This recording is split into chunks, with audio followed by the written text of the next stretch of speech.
You're listening to The Social Workers on WCDB Albany.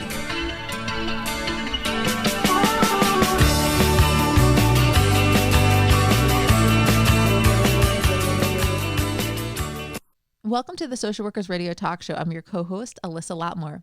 And today we have Julie Bailey with us. Julie is an LCSW and has been a children's therapist for approximately 19 years. After obtaining her MSW from the University of Texas at Austin, she participated in a year-long certification course through Boston University specific to psychotherapy with children and the utilization of play therapy. She currently uses a variety of treatment strategies in her work, including play therapy with children who have been sexually abused and traumatized. She is also a part-time lecturer at UAlbany for MSW students, teaching social work practice with children classes. Today, Julie will be discussing how to manage anxiety with children, roadblocks clinicians face when helping children cope with anxiety, activities for children to help them manage their anxiety, and how we, as adults who are not immune to our own anxiety, can help children with their anxiety. Welcome, Julie. Hi. Thank you so much for being here. And one of the reasons I have you on today is because you're going to be doing an upcoming workshop through our continuing education program that has to do with children and anxiety. And for those who are listening to this at a later date, is with a podcast, people listen to it at all different times. Julie is doing a workshop this August in 2020, but she does other workshops. So continue to look at our continuing education page for future workshops by Julie. But today we will be talking about children with anxiety. So I want to thank you. During this time, this is a critical topic, I think, with COVID-19 happening. The anxiety of children, so much has changed with their school and the way of life and the daily schedule and routine. So thank you for coming on and talking about this important topic. Yeah, thank you so much for having me. I'm happy to be here. Now, I was a former school social worker in an inner city school, and for many of the students, there was a lot of past trauma or ongoing trauma in their lives, and there was anxiety. So can you talk a little bit about the difference and similarities between children with anxiety versus children with more chronic or complex trauma? Yeah, I think that's a really important point and a really important distinction to make. First of all, anxiety is everywhere. Like you said, anxiety is something that is really high right now, and it's happening in all spheres and all areas and all ages, not just in kids. And I think one thing that's really important to remember first is that anxiety is normal. We feel anxiety just like we feel other emotions. And so it's really important to keep that in mind when we're working with children who have anxiety, because there are levels of anxiety that it's normal to feel. It's normal to be worried right now that we're in a pandemic. Like things like that are so normal and okay. And in fact, they might even help us in some ways. But then when you're looking at children, and a lot of the children that we work with in the world today, they often do have issues that go beyond just the present day anxieties that exist because of the things going on in our world. And a lot of children have other issues going on that compound the anxiety that they're experiencing. Children with chronic trauma or complex trauma are going to need to be viewed very differently in the counseling relationship of how their anxiety manifests versus a child who maybe is just experiencing some increases in anxiety or an anxiety disorder. And I think it's really important that clinicians start to learn how to differentiate between that, because it might make how you help them look a little bit differently. Gotcha. So when you're a clinician working with children, how can you help them cope with anxiety, and what are some roadblocks that you might have? I think one of the biggest roadblocks that I see in all of my years of doing this job, I think the biggest roadblock is that anxiety on the surface is something that people think is really kind of easy to treat, quote unquote easy. Anxiety is really studied a lot, and CBT approaches are shown to be really effective with working with children with anxiety. And so when a child comes in and you're working with them, you're like, yes, it's an anxiety. I can go to my workbook. I've got my things that I can do to help them. But then we hit these roadblocks and we see kids struggling to maybe work through it. And I think it's because sometimes we like to default to what's easy because we want to be productive, not because we don't want to do a good job or work hard. We want to be productive and do what we think is going to be the most researched. But then we sometimes miss the child's experience. We default to the referral sources or the caregivers and how they define what's going on with the child, and we forget to look to the child as the expert on how they're really feeling inside their bodies, and how their worries are manifesting and what they're thinking about. And sometimes we even forget to say, what are you worried about? Are you having worries? Do you even define what you're experiencing as anxiety, or is that a label somebody else put on you? And that's where we hit roadblocks, I believe. It's when we start to kind of just make assumptions and roll along in our work and think, oh, we can do these workbook pages, and then the kids aren't getting better. So I really believe that one of the core things that we need to be looking at, not just when we're dealing with children with anxiety, but across the board, is making sure that we're not diminishing the child's own experiences about how they're feeling and what they're going through. And then when we can really come from that place, we can be highly effective. There's so many resources out there, and we can really be highly effective. And another roadblock is that you have to look at how anxiety permeates the brain. And anxiety, just like trauma, and this is an area where they're very similar, can really leave us in that emotional part of our brain. And it can inhibit our ability to really think rationally. So sometimes when we jump into those cognitive behavioral exercises, we're expecting children to think with their prefrontal cortex and do all of that problem solving, but they're still in that really emotional part of their brain. They're not making those connections. So a roadblock sometimes is jumping into that work before we really do the emotional regulation and help those children really feel safe and comfortable with the emotional part of what's going on with them. And then when we do that, the roadblocks are really diminished. So there's a lot of different aspects that need to be looked at that I think are often missed that can really help us do better when we're helping children deal with anxiety. Well, it's such a different, working with children versus adults. It's a completely different approach, I assume, how you're first addressing it and explaining things and going through that whole process. That's right. Yeah, it is a very different approach. Adults come into counseling usually with an idea of what they want to work on and what their issues are. Children come into counseling with someone else telling us what's wrong with them. And I think that's where sometimes barriers, again, working with children in general, occur, because we don't go to them to tell us what's going on. We kind of look at the paper and say, oh, mom or dad or caregiver, whoever says you've got some big problems. And then that can start the relationship off, the therapeutic relationship off already with some missteps. Now, you mentioned cognitive behavior therapy as one of the approaches that is, I don't want to say like a go-to, but one of the ones that's been considered successful. And can you talk about a little bit about a difference between something like maybe play or creative approaches in terms of therapy? Well, anybody who knows me knows that I'm a little bit obsessed with play therapy. That is one of the other trainings that I sometimes do. But I think one reason that I am really obsessed with it is for two reasons. One, it really does helps the clinician understand the child's world from their point of view. Children can communicate so expressively through play that sometimes that anxiety that they're feeling is this blob of emotions inside of them that they don't even know really how to put out into verbal ways. So when you use play or art or other creative approaches, you're really seeing from the child's perspective how that anxiety or other things are manifesting for them and what it looks like. And we can really then individualize our approach that might likely include cognitive behavioral strategies, but really individualize it to them and that specific child. And that's why I love using other creative approaches, because it really allows you to see into the child's world in a really meaningful way. And I think that sometimes is the best way to start with a child, because when they can start feeling comfortable in the therapeutic space, using play and art to really get some of their nonverbal feelings out, then you can really do much greater work with them as it goes on. And there's all sorts of play and art strategies that you can do to help get a child comfortable in talking and expressing themselves through those mediums. And I think that's really important as you're looking at different types of ways to engage the child and help them be able to express themselves. Are there certain activities that stand out to you when working with children to help them manage their anxiety? There definitely are. There's a ton of activities. One thing I do want to say is that using play-based or art-based strategies is a really directive approach. There are activities, and I always like to make the distinction that that's different than a non-directive play therapy approach, where play is the language of the treatment course.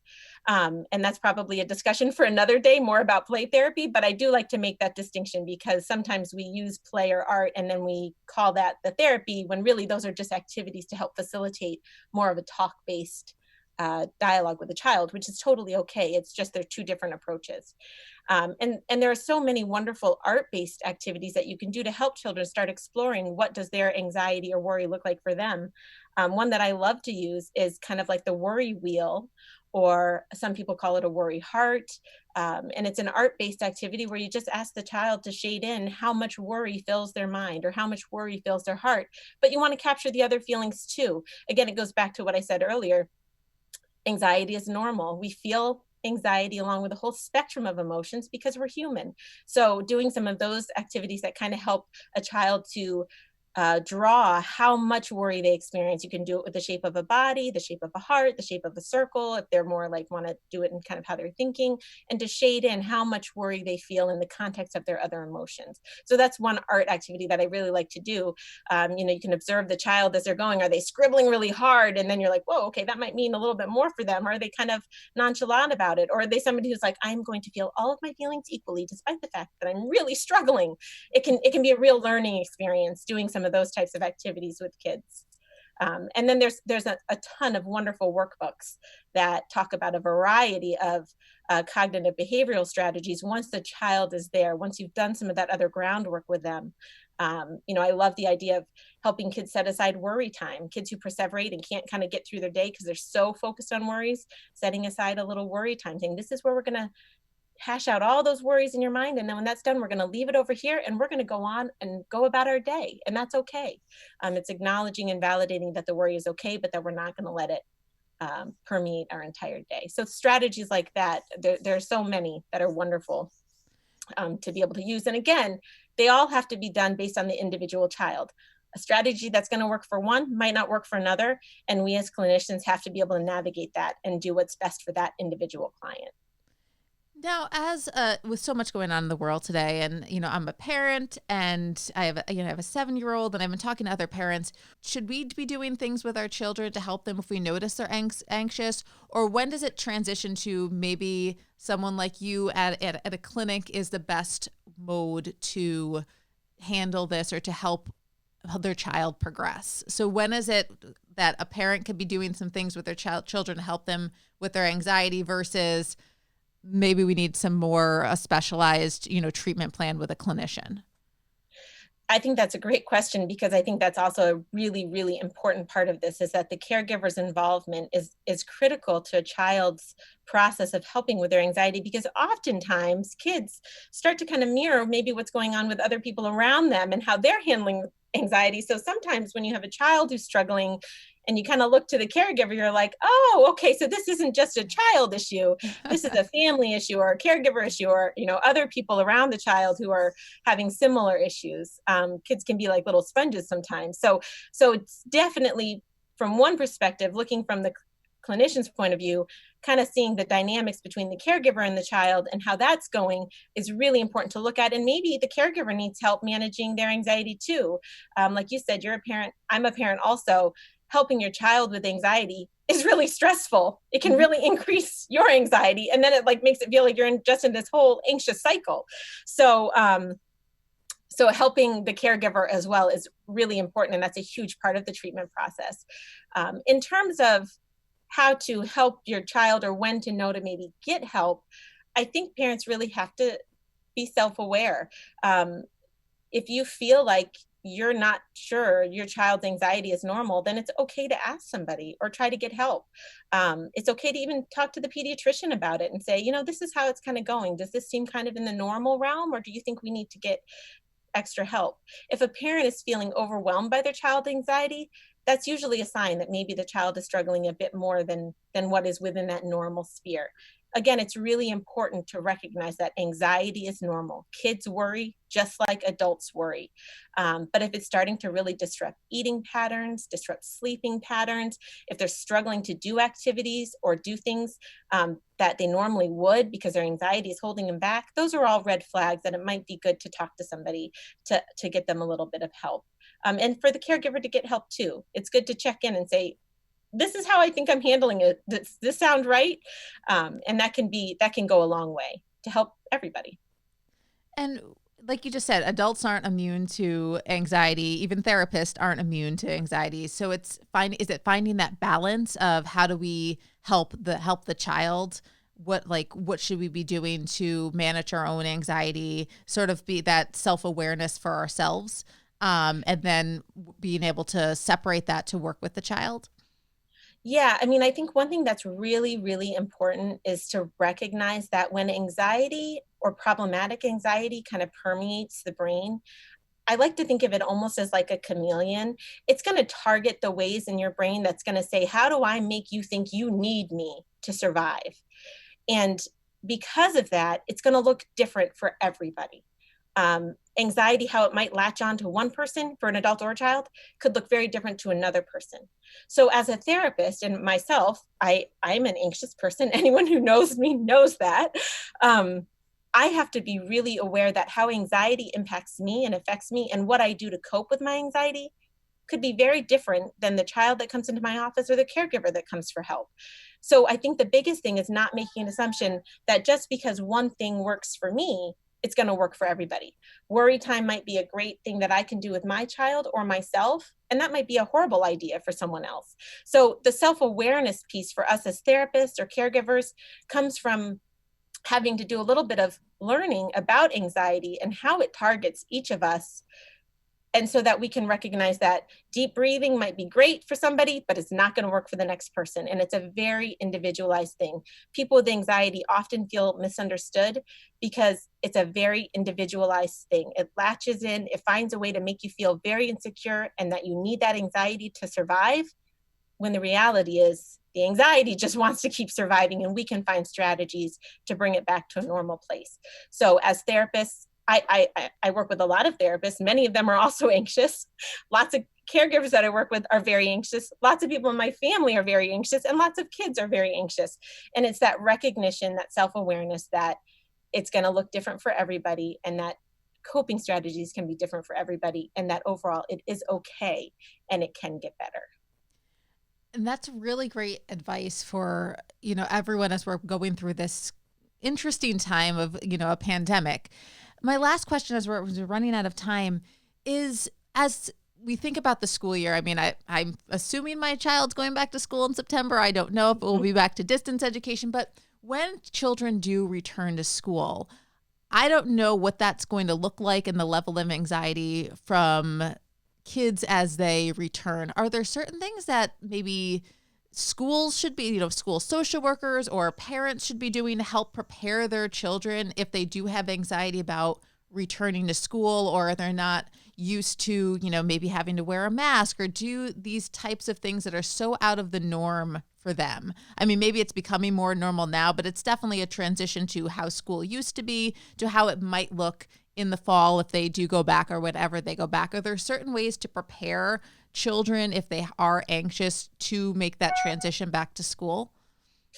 Yeah, well, I think there's a lot that can be done. I think there's a lot that schools can be doing. One thing is, I think it's really important, is that schools continue to communicate regularly with caregivers, because the more that caregivers feel like they know what's going on, their anxiety will be less to help their children know what's going on.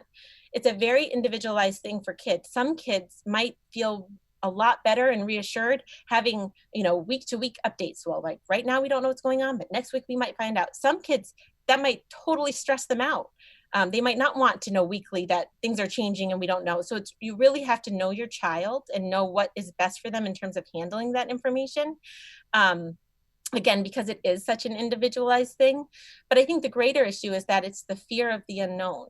And that is something that I think has been an anxiety provoking thing forever. The fear of the unknown. We don't know sometimes what the future holds, and that's scary. And sometimes just the validation that we don't know what's going to happen and what things are going to look like, but that it's going to be okay no matter what, is okay. And I think sometimes that's what kids need to hear. Even though we don't know what's going to happen, it's going to be okay. And for me, with my child, I can tell them why it's going to be okay in the context of my family. And other parents can do that in the context of their families. It might look different for everyone. And it's okay to say, this is why we're going to be okay, because this is what we can do. When we're home or if we're home, this is what we'll do. And to validate that it is scary not to know sometimes what's going to happen.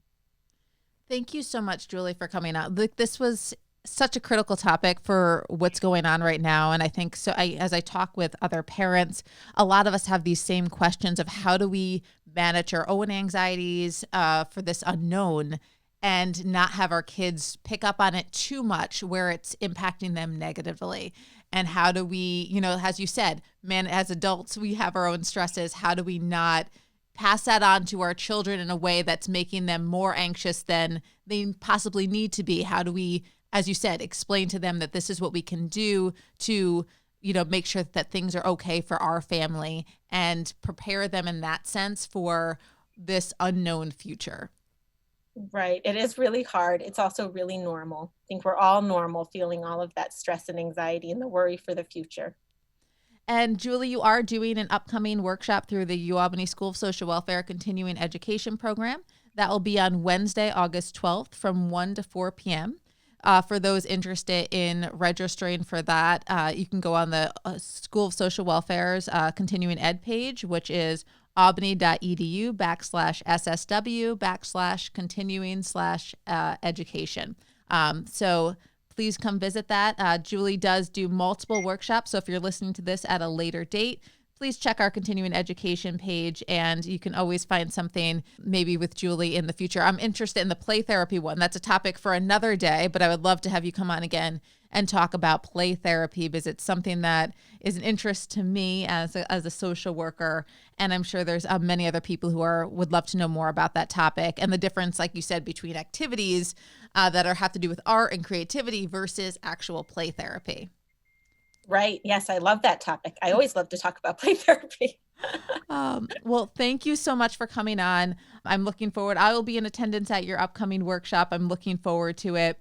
Again, we've been joined by Julie Bailey, who is an LCSW, and she's been a children's therapist for about 19 years. And she has such, as you can tell from this interview, an array of knowledge that is really important for how to help children manage anxiety. Thank you so much, Julie. Thank you so much. Thank you for having me. I appreciate it.